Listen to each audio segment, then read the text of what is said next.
Hello everyone, welcome to another devlog. I just wanted to show off something real quick that I meant to show off in the last video, but had a couple bugs with it, so it wasn't working properly. So one of the things I wanted to show off, this is just a plugin that I have, so it's not like I developed this, but how I'm using it is pretty important to the whole concept of the game, where you kind of know what's supposed to happen in order to try and kind of choose your turns and determine what the best course of action is. As you can see here, I have this note on this guy. It just says diplomacy. This is a big part of the games that you can either use regular combat, which is either lethal or non-lethal, or you have a third option, which is diplomacy. I don't really want to get into that right now because that'll probably be its whole video of its own. But the idea covered here is simple: that you can only reason with sentient creatures, sentient sapient creatures, so like humans.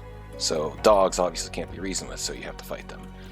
And there's some other notes that you can see from these people. I'm hoping at some point to figure out some sort of plugin that makes this blinking stop happening and have the icons instead listed in a row, because I don't understand this design choice of why the UI is like this. It's really annoying. But yeah, someday I'll figure that out. But right now, you can mouse over and it will show all of them at once, which is preferred. And you see this guy has weak target. It's kind of this gimme that I have. Certain enemies just aren't worth scanning, so I just said, maybe it doesn't make narrative sense, but here's some sort of explanation as to why you're not going to be able to scan this guy. And I actually do prevent the player from using the scan on this enemy, so it's not just words, it's actually functional. So the player doesn't waste their turn accidentally scanning this guy. And this guy has much more of an actual feature, which is he has tough skin, so this kind of is meant to inform you. Creature skin is tough as armor, reducing damage from physical attacks by 30%. So you see that combined with his 75 health, and that will tell you that you probably can't kill this guy in one turn, even if you use the destabilizer, which is an energy damage attack. So that is probably why you should think about using the scan system whenever you encounter these situations where you're like, see, I can't mouse over this guy because he can't be scanned. This gives you this situation where you should consider your options, and perhaps scanning is the solution. And again, this thing pops up, and now I can show this, which is that these also can be moused over to tell you what exactly will happen when you kill this target's weak point. And as I've shown before in the basic combat basics, that causes instant death. So that's it for that. I just wanted to catch up on that real quick. I'll head back to the regular video, edit out this next bit. Alright, I'm back. So today I wanted to talk about level up systems, and this is a real sticking point for me in a lot of RPGs. Especially in the modern day, a lot of RPGs will just have, or not even RPGs, but just games in general, will have a level up system where the level up doesn't really do anything. Or if it does, it's like barely a +1. Probably one of the best examples that comes to my head immediately would be like Overwatch. At least in Overwatch 1, you level up and it gives you a crappy loot box. Like, it doesn't actually do anything for your account or anything like that. But there are all sorts of games where leveling up, especially mobile games, really doesn't do anything but measure your progress, so you're just increasing numbers for the sake of it. I don't know if this is like old school, but I like having level ups be meaningful and provide the players with character choices and builds. So what I have is an attribute system that when you level up, you get an attribute point, and which is pretty simple. You've seen that in a lot of games. It's not anything wholly new. The unique thing I have for it, though, is that if you remember, in my game, even though you're one person, you have multiple body parts, and each one has its own level. So what happens when and these are just cheater things I've built for showing this off. These are, don't worry about the cheapness of me being able to click on this and get a level up. So now I've leveled up everyone, and how does that work? If you noticed that little pop-ups, I was getting attribute points every time. I have 3 attribute points to spend. And even though I leveled up 3 different characters, they go into a pool.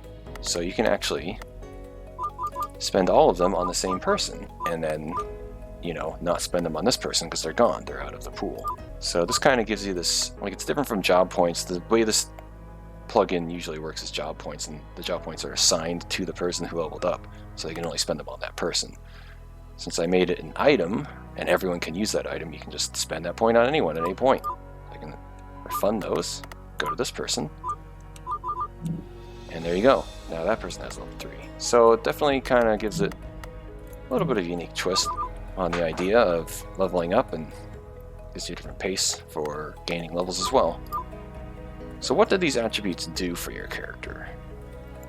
That's the big question. A lot of these level up systems are kind of boring is the other problem. A lot of times all you do is like, oh, increase attack. And I always have this joke where I like to say, I like damage. You know, it's kind of a reference to the movie Idiocracy, where the character keeps saying, I like money. Like, yeah, of course you like that. Like, it's a very simple way of doing things. So I try to come up with things that are not directly related to damage. So, and I also like talent points to make a big difference in your character's power curve. Sort of like, my example I always use is Diablo 2, where it's like, there are certain talents where it's like you get the first point and it gives you like 25% crit, which is crazy. So in this game, you'll see this first skill is called Physicality. I'm probably going to change the name of this to something that means more what it is, which is that it increases your like ability to use melee weapons. But instead of just increasing your damage, it increases 7% evasion against melee attacks. I might change this number, but right now it's at 7%. So if you do the math, if I were to max this out at 5, because all of these max out at 5, that gives you 35% melee chance. And in addition to that, my default weapons, the very default weapon, Carbon Blade, gives you 15% melee evasion just for equipping it. So combined, that's 50%. So that definitely gives your character a lot more to think about in combat. But it's only against melee attacks. Now obviously you're going to fight people with ranged weapons or energy weapons, but because of the state of the apocalypse and whatnot, most of the enemies are going to be melee attacks. They just have like makeshift weapons they're going to hit you with, or dogs, like you've seen. The point of this is to make kind of a tank build. And there's kind of a lot of stuff you can kind of figure out from what things do and don't do, but I don't want to get too much into that. I'm hoping people kind of explore a system and figure stuff out. The next point I want to talk about, this one's kind of important to the game, is efficiency. So you see it says each point of efficiency reduces the cost of skills that use ammo or chemicals by 15%. So what are those? What weapons are those? Well, I'll show you right now. This is a big part of the game, which is there are guns. And I have this little custom UI thing that was developed by a guy in the forums. I'll put his name up on the screen right now. I also have a common event button that allows you to reload the gun by pressing R. So you kind of can keep up with what you're doing out of combat, so you don't have to go through a bunch of menus to reload your gun, because it's very annoying. The main thing about ammo in this game, it's one of the main things you scavenge from all these boxes. So you see these boxes over here. I got 2 bullets from that. These are small boxes, so they're not going to give me very much. This is a test object here that I can just loot over and over again. It's set to large, so I get very large amounts of ammo. One of the main things about ammo in this game is, you see down here, 68 out of 200. You have a hard limit. So if I keep looting from this, I max this out first. There's also a limit to this. That's the chemicals.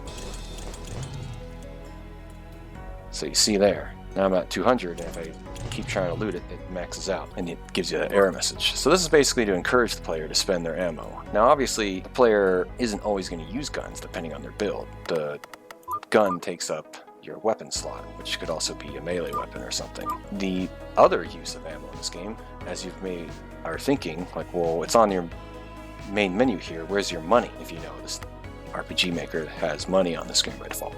This actually is your money. This is kind of the twist I put on the economy here.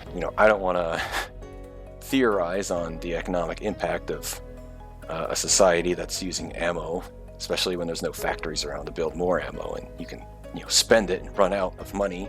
There's probably a lot of implications to that, but I thought it was kind of a cool concept that you're basically spending money to do more damage, because that's the point of guns in the game, so they are the best weapons in the game, and you can trade off that stuff. So this introduces another part of the game, which is attrition, and basically the idea is trying to figure out how to use your weapons efficiently and get the most out of them. So you can see that this revolver costs 6 to reload, and I'll give you 3 shots. Each of these shots actually shoots twice, so you get 6 shots. Not all of the guns in the game actually follow some sort of 1 ammo per bullet type rule. There's a future weapon that's far into the end game that uses like 40 bullets just to shoot once, because it's extremely expensive and ludicrous. So that's where this kind of attribute comes into play. By maxing this out, you'll see now it costs 3 to reload. And if I completely max it out,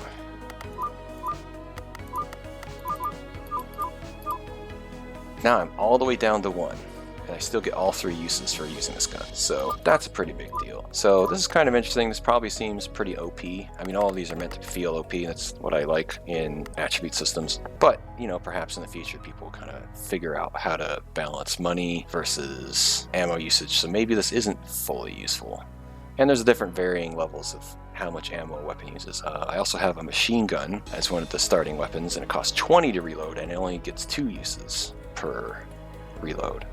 So, but it obviously does more damage per use because it shoots a bunch of bullets. So it's definitely a form of like investing money to do more damage in the short term or saving your money up. And the reason why I capped it out like that and have this loot system where there's tons of loot that you're constantly looting and getting ammo from is, you know, it reinforces this idea of like scavenging and attrition to where you're trying to balance ammo usage versus costs. And I'm trying to prevent the player from being able to stockpile it. The goal, hopefully, is that the player is encouraged to spend their ammo and not just hoard it, because they can't hoard it. There will be money sinks and stuff that I've kind of thought of. I don't want to get into that too much right now, but basically, there's more stuff to that. And energy, this one is the spellcaster, I call it, build. Obviously, battery is mana, so that's why it's called the spellcaster, and it uses an attack that does energy damage, which ignores physical resists and such. So this gives 6 battery per turn, so if you max that out, that's 30 battery per turn. So you might have noticed that this destabilizer costs 60 battery and you only have 100 battery, so that's a huge amount. So when we watch a fight, you'll see that that actually allows you to use your turns much faster. So let's see what that looks like real quick.